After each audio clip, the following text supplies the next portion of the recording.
to just give like a real quick what you're here for, and Yeah. then just take questions? Yes. Since we only have an hour, does that work? Whatever you'd like. Whatever. Are you prepared to give a quick rundown? Absolutely. Is that a thing? Yes. Okay, great. Yes. We. I gave one. Oh, what was the last rundown I gave? It was at the Honda manufacturing plant.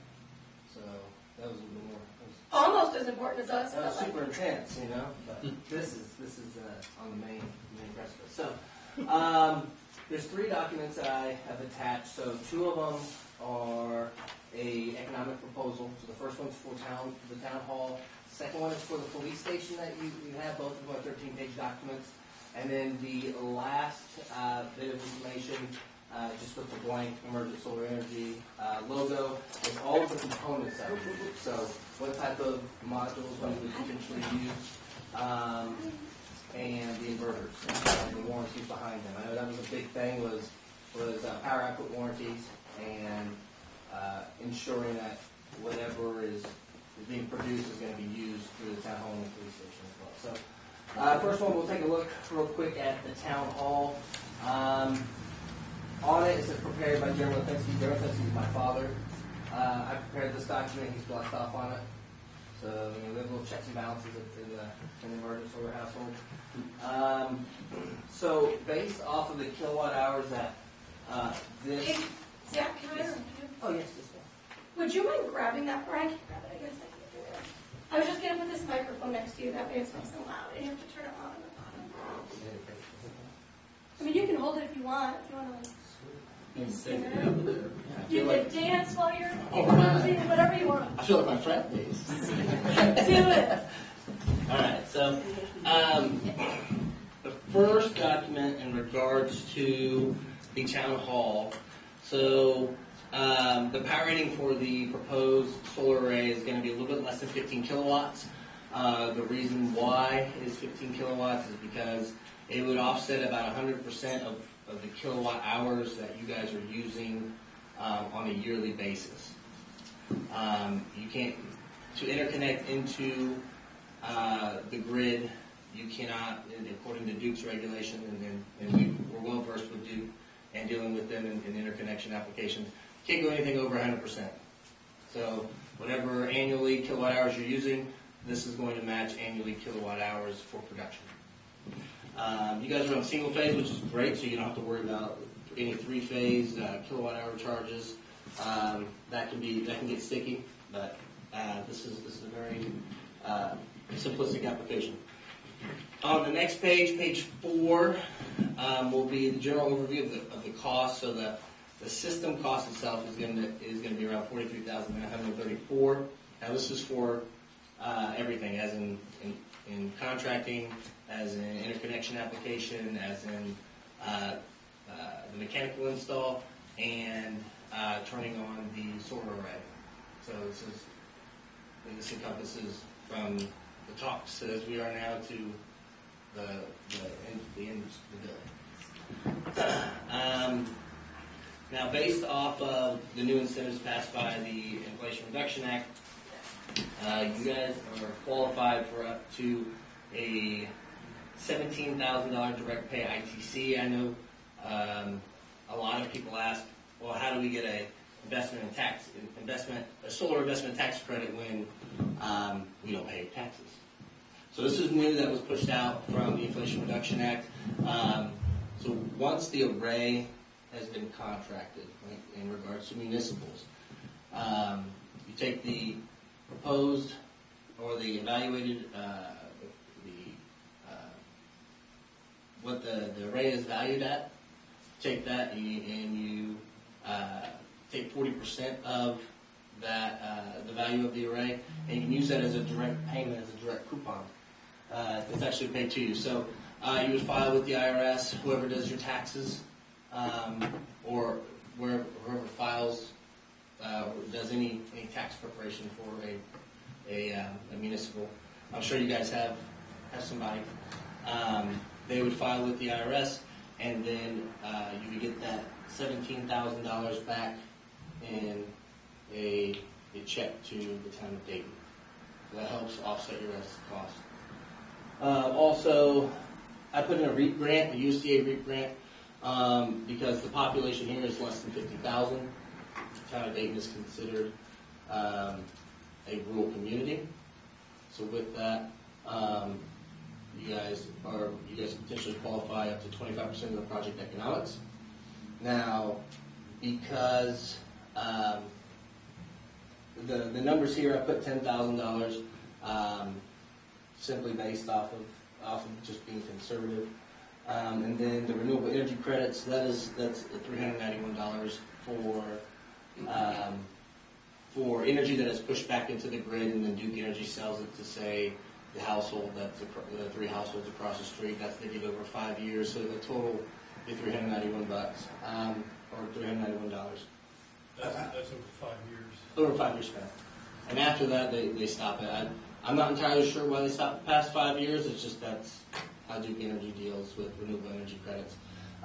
One thing that we are looking into is carbon offset credits. That's something that could be potentially you can look forward to in the future, which is how much carbon offset is your renewable product giving off, and it's not applicable in Indiana yet, but everywhere around us has it. Illinois has it, Kentucky has it, Ohio.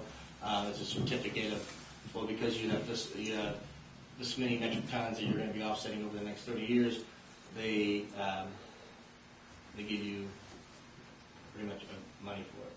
So, which that's nice. That's something to look forward to in the future. The next page, page 5, it goes over direct pay. It goes over the Rural Energy REAP grant. It also goes over the renewable energy credits. So it's more of a detailed explanation about each of those incentives that you guys qualify for. How is the REAP grant applied for? We have REAP grant writers within our organization. You apply with Department of Treasury, and we help you through that application process. And pretty much you get, so we'll apply for 25% of the project economics. So generally, most of our projects are 10 times the size of what goes in here. So say for a $100,000 project, you can qualify up to 25%. I have yet to see anyone that does a $100,000 project that gets anything less than 20 grand. So at minimum, let's say you guys would get 20% of the cost of the array itself. So And because we're a municipality, that we wouldn't be excluded from that. no. Now, things change between now and whatever's going on up top. I would be in. You guys would know that instantly. So, page 7, it has your current electric bill for this town hall. It's shown over a 12-month period based off of the numbers that you got that was provided. You guys are spending right around $3,591 a year. That is without a 3.8 increase rate on your utility bill, which is the average for the past 50 years in the state of Indiana. We have seen this year Duke Energy has spiked their energy bills for about 16% around the state. I've seen is spiked as high as 19 to 21%. It's based off of where you're at in the state of Indiana and who your utility bills are. So this is a direct number of what you spent for the past 12 months. So that's your current energy bill. After the array is in place, it reduces your bill from $3,000, $3,591 to a conservative $1,126. Now, next question probably somebody would ask, well, you're offsetting our kilowatt hour production by 100%. Why isn't that eliminating our electricity cost? Every day is not a perfect day. There will be days that are cloudy. There will be days that are raining. There will be days that will be snow. During the summertime, you're going to be collecting more energy opposed to in the wintertime. You just have more hours in the summertime to collect energy opposed to during the winter months. So based off of our sunlight data That is a tried and true number. That's a ballpark number about of what you will be paying. So it's a reduction of about $2,000 in electricity bills a month. Pages 9 through 12 is a breakdown of the project costs, your direct pay, ITC, USDA REAP grant, your renewable energy credits, and a cumulative cash flow. So over the span of 30 years, which all of our projects have a 30-year economics, an average lifespan of 30 years, you'll be saving around $121,201, and that is with a 3.8% increase per year of your utilities going up. And that is indeed very conservative. Obviously, we didn't account for the 12% or the 15% that was this year. We just stayed even keel to the 3.8%.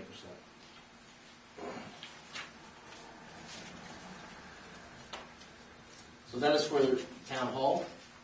The police station is identical. It is, instead of 15 kilowatts, it's going to be 11 kilowatts, so it's going to be a little bit of a cheaper project. The reason why I broke both of these up, because they're in two separate locations, they're going to be two separate meters, so it's going to take two separate interconnection applications. So the pricing for the police station is just like the pricing for town hall.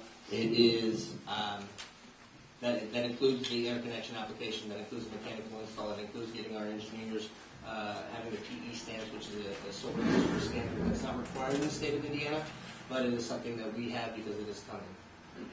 In the Midwest, Michigan, Illinois, Ohio, that are more, they're adapting solar at a quicker rate. They are required PE stamps regardless if it's ground mount or roof mount. So we have taken it upon ourselves to make sure that the solar industry standard in the United States is, all of our products that we build will have the exact same standard in Indiana, even though it's not required yet. Or we're expecting it to be. It could be 5-10 years, it could be 2 months from now. And then, real quick, an overview, let's go over the components. So originally,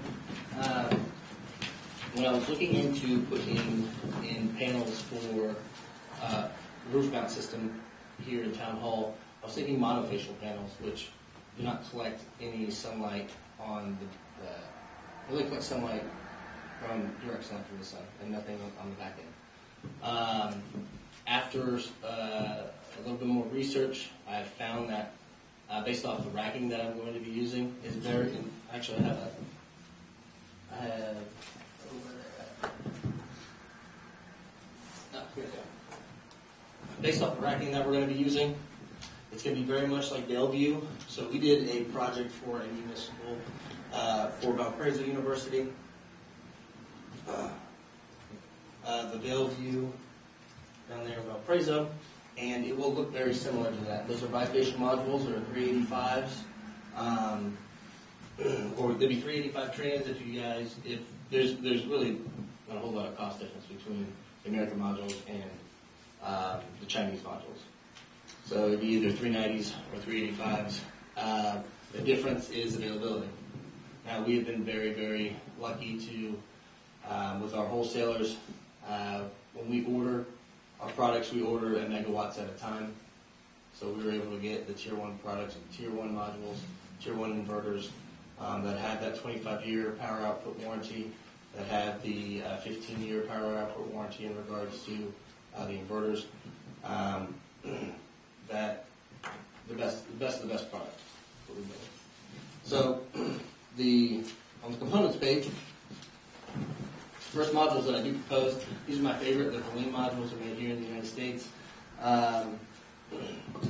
These will actually make a difference in your solar investment tax credit, or your direct pay credit. We build all American made, unless in the past we've not built American made, or we haven't used American made modules just based off of availability. Our business is growing enough to where we're likely we can't use, unless there's just a lot. They might be cheaper for a couple months, and our client wants to use it doesn't matter if we can use American made or imported. But we prefer these. Helium modules are great. Bifacial modules, so they collect sun from direct sunlight and from the sunlight that bounces off. Yes, up top it is a black membrane, so it's not going to collect as much sunlight as a white membrane would, but it would still increase your power output productivity by about 9 to 11% conservatively. That's if we use bifacial modules opposed to monofacial modules. Same thing with the Duomax. Next page. For the Trina modules, same exact concept. Bifacial modules, they collect sunlight on incoming and light that is reflecting off of the black membrane on the roof. I've inspected the roof. That was fun. Yeah, that was very fun. And the roof is a great application. As for mounting these panels, I would suggest a ballasted system. So what a ballasted system is that the racking that is holding the 2x1 panels are held down by cement, concrete blocks. And the reason for that is because I personally don't want to ruin the integrity of the roof. I don't want to drill in, unless that's something that we could go ballasted or direct tie, whatever is applicable to the town of Dayton's needs. So for this location, it would be a ballasted. I would propose a ballasted system. We actually use those at the Vailview, and they work great. It doesn't mess with the roof. They're sitting on top of the feet, right? They're sitting on top of the feet of the rack. Now that racking itself is PE stamped, and it has 160 mile per hour wind rating. Anything more than 160 miles per hour, we're facing a level 5 tornado. So we have a lot more problems if it's any higher than 160 miles What's per hour. under the feet, though? You got the weight on top, at the bottom of the feet, like steel, or? The bottom of the racking is all steel. It is all steel. It's made in Michigan by Sinclair Designs. We know them very well. They're a great company. They do all of our 100% all of our racking. All of our any of our racking is steel. Nothing is composite. Nothing is made out of. So that steel rests on the rubber, Yes, the steel and is. then the ballast is on top of that. Yes, sir.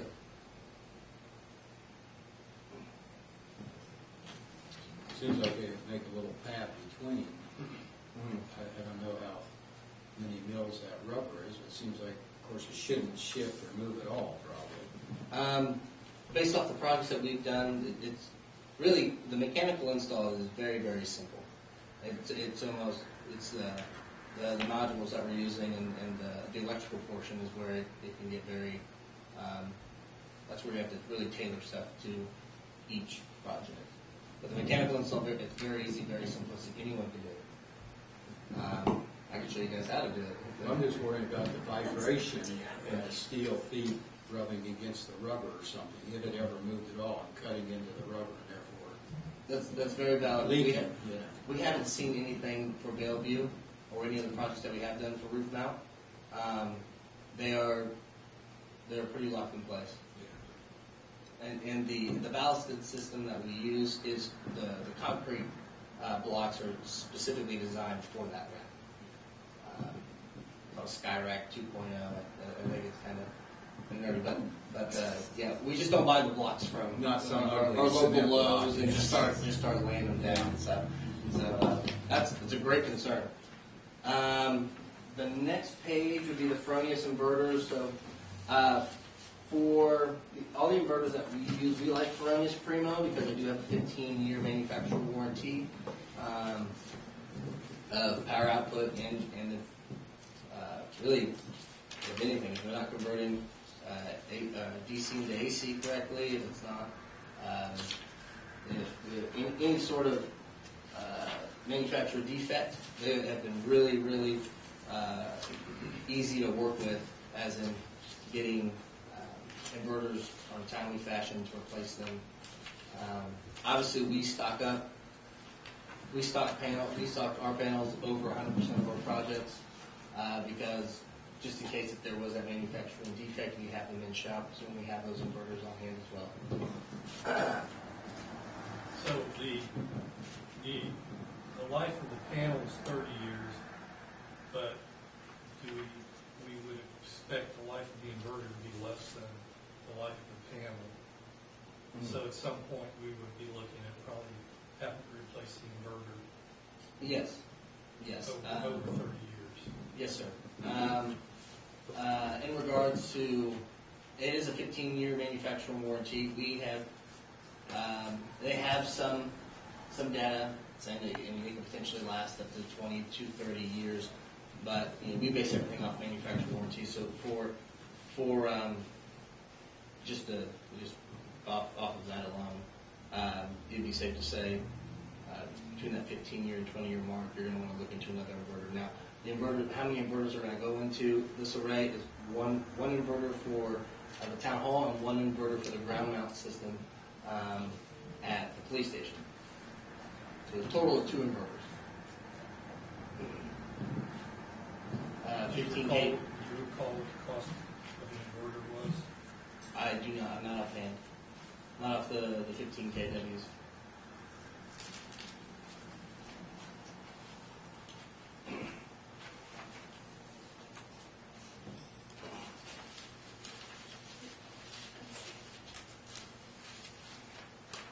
That's a good question. I'll get back to you on that one, Mark. Now for the town, or for the police station, it's going to be a little bit different of a system. It's going to be a ground mount system. Ground mount fixed tilt system is something that is our bread and butter at American Solar Energy. Like I said, most of our projects are anywhere between 110 kilowatts, the smallest project that we're working on now, to we're potentially having a 2 megawatt project in Illinois and the surrounding contiguous states of Indiana. So ground mount, we're very good at our ground mount system. It's the same wind rating. It's 160 mile per hour wind rating. It is orientated south at 180 degrees on a 30-degree fixed tilt. And it's the exact same output warranties and the exact same inverter warranties in regards to whether it be the panels or the inverters. Now, the footprint of which both of these arrays are going to take up. The ground mount system is a very small system. I would say it's about 16 modules. The average module is about 3 feet by 6 feet. It's going to be a portrait 2x1 frame, so 2 modules stacked, about 12 feet high, and about at its lowest point anywhere between 3 feet and 2 feet. So the footprint really for a 11 kilowatt system will not be any more than this room. More likely less. I know there was concern about the pumpkin patch in the garden. So for large arrays, like that we're working on now, most of our arrays are an acre, 2 acre size. But for 11 kilowatts, it's as long as we put it in the right area, it shouldn't affect So, the garden. were you thinking on the west side of the pole barn down there? I was thinking closer to the highway. Like, when you pull in there, there's a pumpkin patches on the right, the building's on the left. Yes, sir.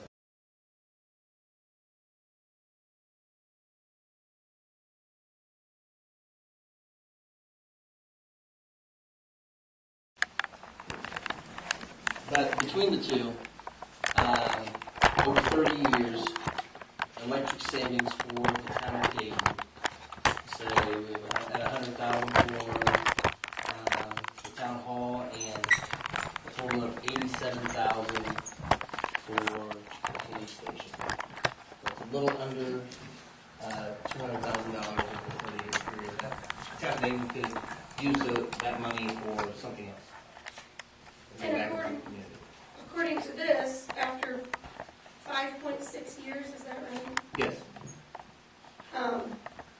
Will be, it'll have basically paid for itself, and then that's when we start, Yes. right? So, Yes. And those numbers are very conservative. That's why earlier when I explained about the increase of your energy rates, and with all the incentives, and into our program, we can determine how much loss the array will have, or the degradation of the solar panels throughout their year, or by year, and all of that data that what you're seeing is very, very conservative. We like to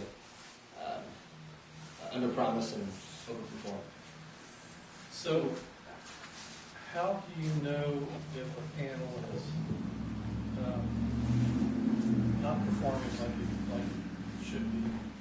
So, with both of these systems, you would have one inverter per 26 panels at the top and 16 panels over at the police station. We would notice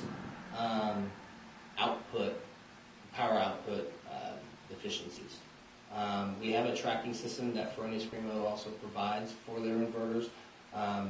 Whether if the inverter's out, whether if a section of a string of panels aren't performing the way they should be, it would actually link up to our system, and then it links up to, if we wanted all 5 of the board members present today to have a notification if something were that to happen, we can send those straight to your cell phone. So the moment that something is off, that's how we monitor that. So, is this thing hooked onto the web then, or, I mean? It is powered through Wi-Fi.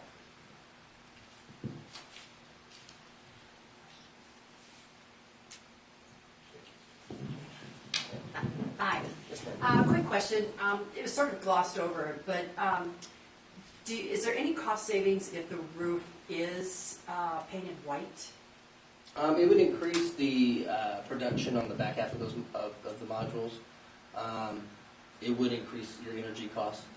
It would increase the energy cost? Yes, because in theory, if you're collecting more energy on the backside because of a white membrane, Okay. you'd be able to produce more energy, and in turn, that meter that's plugged into the back of this building would be turning the right direction for us at a faster rate.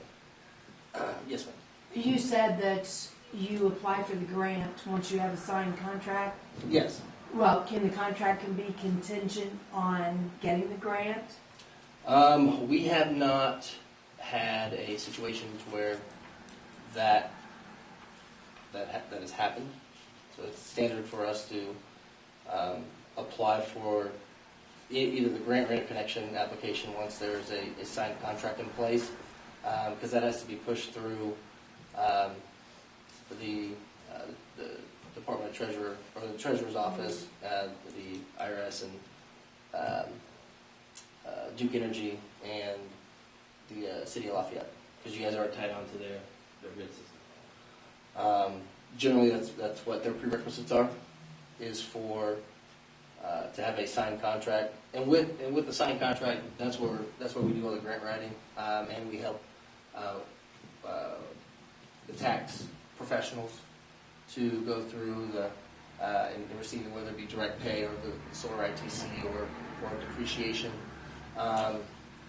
because you will need a CAD drawing, and you need a full engineer report of not only the system itself, but an executed contract. So the initial cost is ours entirely, and Yeah. then we hope and pray for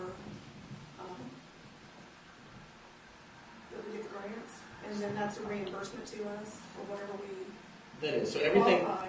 So what's the time frame then from application to reimbursement? so for all the incentives that are put on that, on both of those documents, all the incentives that you as the town of Dayton do qualify for, check those out. So it's not a matter of if you qualify for it, it's a matter of when. The way we do our contracting is say we put both projects together, I did them individually, just so you guys could see the energy bills for both areas. Because they are separate meters, I do have a way to plug both meters together, and it's a little bit longer of a proposal, but I can do that. So when we contract, we generally take 45% up front of whatever the total cost is. That's to order all the material, or it's material procurement. Then we take on 35% after the mechanical install, 15% after the electrical, all electrical has been wired up, and then 5% at the very end when it's turned on and connected into your grid. Time frame is that we've had clients that we built for, if we're contracting in the wintertime, we plan to build for the spring and summer. And it's just depending on, really at that point, what executed contract will first for our builds. Right, my question on the timeframe was the reimbursement. What's for, if we qualify, as you say, what's the timeframe from qualification to reimbursement on? So with the direct pay, that is something that is very new to everyone in the solar industry. So a time frame, I can get back to you on that. That's actually a great question. No one has asked me that. So that's awesome. So thank you. I appreciate that, and I will get back to you on that. That would make a big difference on what that time frame is. And then another thing, you said 25% down, you know, or municipality, and technically we can't write a check until we have the goods in our hand, Right. or they're delivered now. Okay. Could you order them, have them sitting out here in the parking lot, and write you a check that day? So in regards to finances in our company, that's something my dad does. I don't. So the uniqueness of both of these projects is not like we would have to front a whole megawatt, which is, or let's say even 110 kilowatts, which is 244 panels. This is literally within the 50 panels and 2 inverters. So talking for myself and my experience with the company, I think that we can definitely work something out to where time of material. Yeah, we just don't have a choice. Say we want to do it, we just don't have a choice. You can't. Other stuff has been bought, fire trucks and stuff. They don't deliver. You pay money down, they're not delivering. Then we have to pay that bill. Absolutely, Yeah, absolutely. so- That's I understand completely. So if that's something that is that we need to do to make it happen, I'll talk to my dad about it, and I'm sure I'm 95% sure that would be something that's fine. Each of our projects that we do are commissioned on. It's always a unique situation. It's always tailored to your guys' best needs, the client's best needs.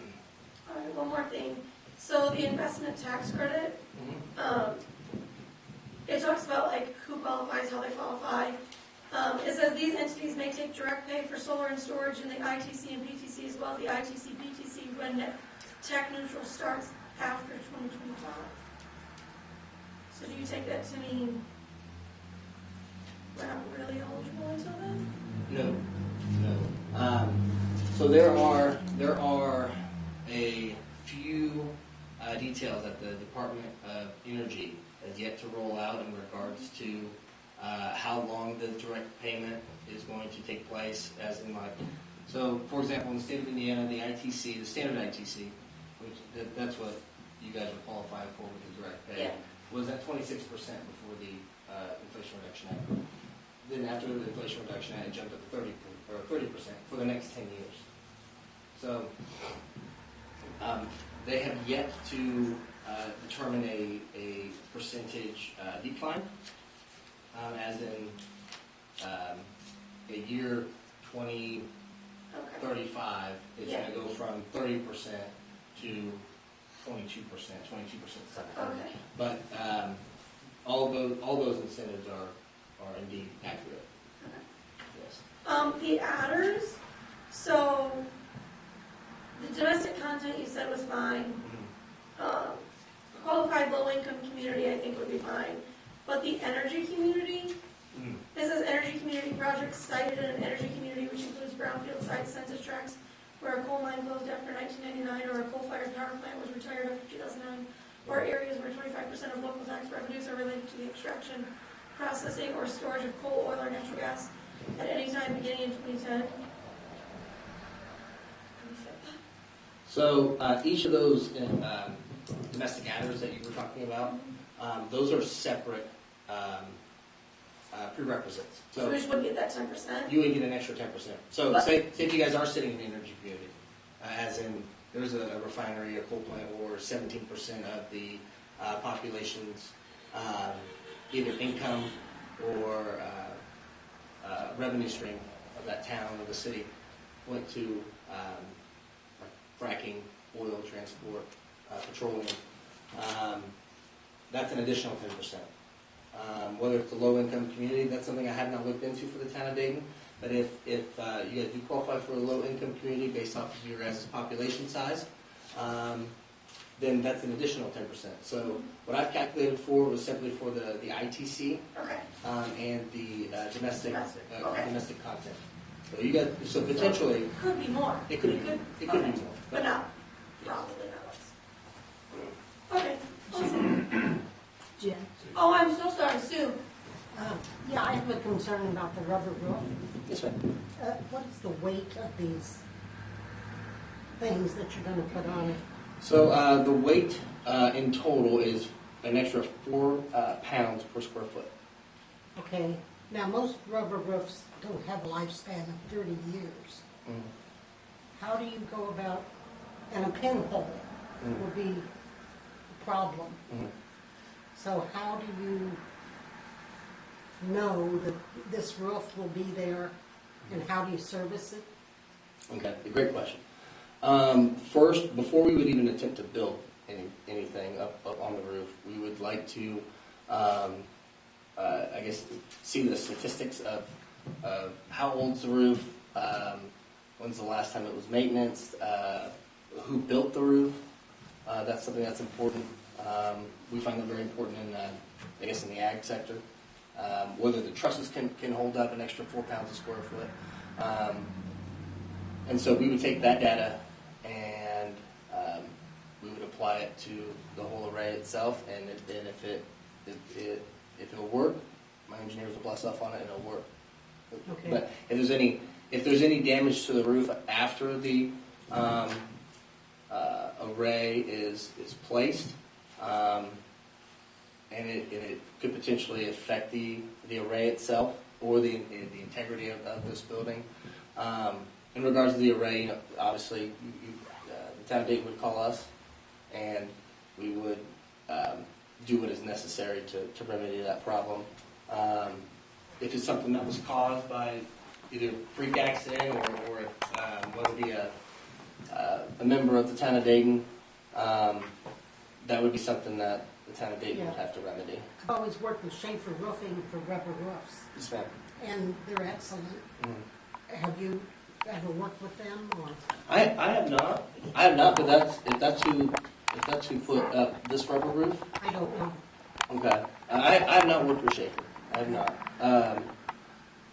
I'm very open to working with all sorts of general contractors. Okay. Because we tend to cross paths anyway. So, absolutely. Thank you. Maintenance. Does these things need to be cleaned periodically? Very minimal. Unless there is a lot of dander, which being up where it's at, with not a whole lot of tree, with not a lot of shading The issues. roof was like It was clean. immaculate. Yeah, it was. It's very clean. The Mother Nature usually takes care of that because it is so on the roof it'll be angled at a 20-degree angle, opposed to 30, which the production is perfectly fine. Anywhere between 20 to 30, 31 point some odd number. I don't know why, but it seemed like last year my truck set out and I got a lot of dirt on it. Okay. Okay. And I don't know why, but it seemed like at one time, what happens if that happens to these, that's going to degrade them considerably. So there will be so if there is let's say harvest is going on, there's a lot of danger out in the atmosphere, or there's an ice storm, we'll be able to know immediately that your inverters are producing what it should be producing. So first step would for somebody, whether it be ourselves or an authorized member of the board or the town of Dayton, would inspect the panels if it's not a shading issue, which that would be a shading issue, if there was a considerable amount of gander. And what I mean by gander is, so a lot of our projects are at hog farms. 60% of our projects are specifically at hog farms, and with such a harsh environment, those pit fans, depending on where you place the array, can have an effect on that array. I do not foresee a whole lot of problems on either sites because the harsh environment isn't there. Now, there are things that are out of our control, whether it just be a really bad windstorm or a really bad hailstorm or freezing rain that happens. But for the most part, we recommend if you really want to clean your panels, you can just water a hose, a spigot, spray it off, and that's all it's needed. No Windex, no special solution. Mother Nature usually takes care of that problem.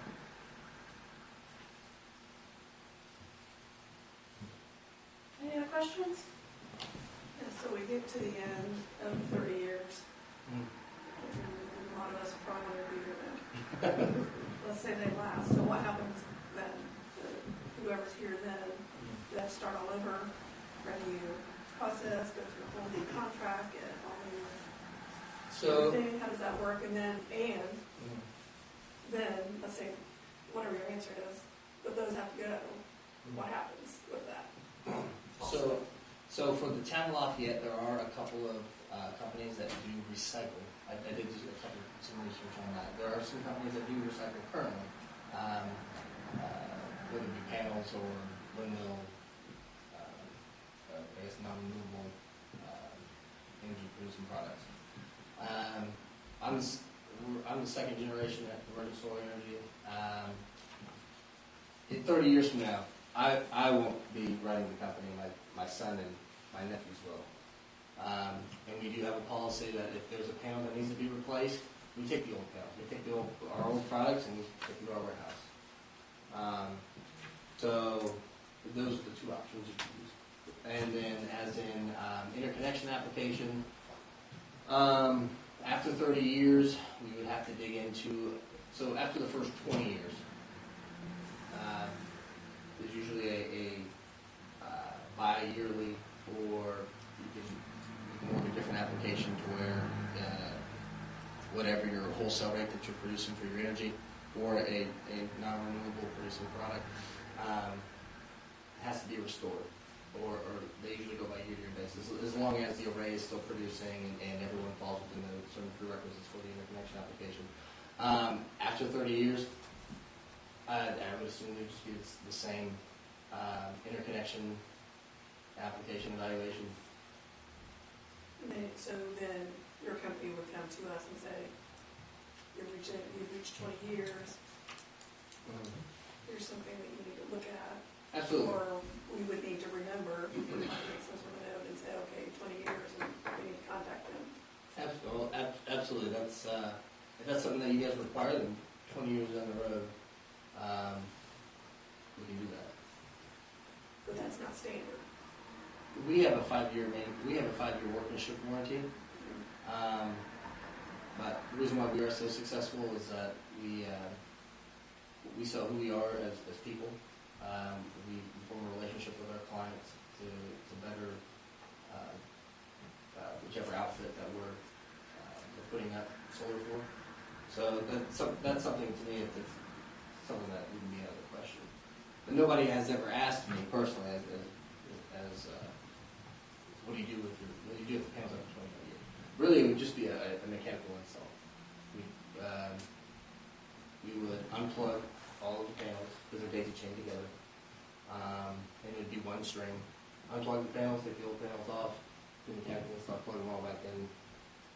We would before all this, we would turn off the disconnect, or we would turn on the disconnect switch so your panels wouldn't be producing at the time. We make it safe, obviously, but it would just be mechanical install.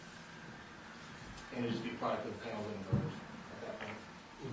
The steel's gonna be there well after I'm dead. If one panel goes bad or someone throws a baseball or breaks it, you can just take out the rock. Right? Absolutely. Yeah. Absolutely. The way they're orientated, so there's either landscape or portrait on each frame. We do portraits, and each of our panels they daisy chain to each other. So whether let's say on top of the roof I have 5 or 6 rows where I projected where they daisy chain. They connect to each other, and then there's a main home run that connects to the inverters themselves. So yeah, we just unplug the panel and put a new one in.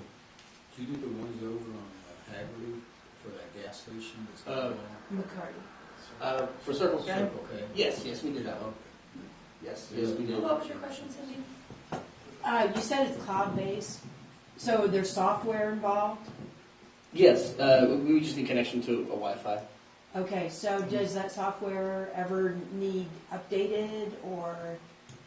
I would assume as the company grows, if there's certain software updates that it'll update itself. Okay, it'll just update itself. We're not part of a subscription that we No. have to renew? or No, that is anything? on Feronius. They will, if their product to work correctly, they will absolutely update themselves. Okay, Yes, it's not like a cell phone or an iPhone how you have to Right. go in and you have to check your apps and you have to update your apps if it's not an automatic renewal. Yeah, Feronius does all that okay. for us. Great question. Anything else? Going twice. Look at us being on time, 6:55. All right, well, thank you, Zach. Thank you. Hopefully answered Appreciate all it. your questions. Thank you so Yeah. much. It was nice meeting you. Yeah. Thank you.